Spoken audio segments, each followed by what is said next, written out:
Қайырлы күн, қайырлы кеш, құрметті бизнес серіктестер, құрметті оқырмандар. Бүгінгі 3-ші күннің 3-ші сабағына қош келдіңіздер. Яғни бүгін жаңа тақырып сайт технологиясын үйренетін боламыз. Олай болса, назарларыңыз бізде болсын, міндетті түрде жазып алыңыздар. WhatsApp-қа толыққанды ақпараттармен бөлісетін боламын.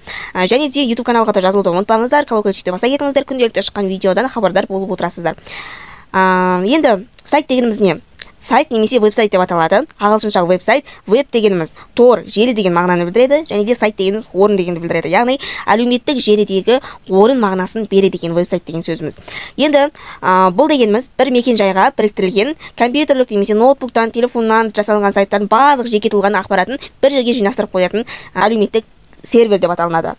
Яғни сіз мысалға Инстаграмға басқалардың кіріп көрсеңіз, барлығы бір жиынтықта орналасқан, яғни өзінің қалай байланысатынын, жұмыс орнын, мекен жайын, және де қандай қызмет көрсететін акциялар туралы барлығын бір неге жиыстырып қояды. Соның барлығы бізде бір таблинг сайтпен жасалынатын болады.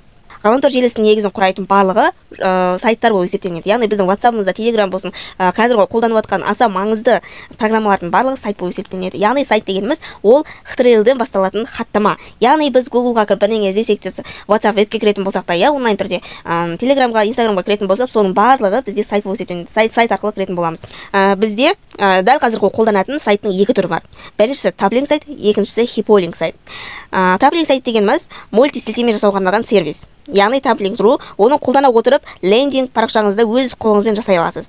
Бірнеше белсенді сілтемелерді біріктіреді, профильде көп орын алатын сипаттамаларды жояды. Яғни, мен бағанағыны айтып өткен, сіздің WhatsApp-қа шығу, сізбен байланысу үшін WhatsApp номеріңізді қоя аласыз, мекен жайыңызды, қызметіңізді, сайттардың барлығын сол Instagram парақшаңызда, Telegram парақшаңызда барлығын реклама жасап бір сайтқа сыйдыра аласыз. Екінші бізде хиполинг сайт, бірнеше сайт құрастыруға арналған құрал. Яғни таблинг сияқты сайттардың бірнешеуін жасай алатын бір сервер жүйесі.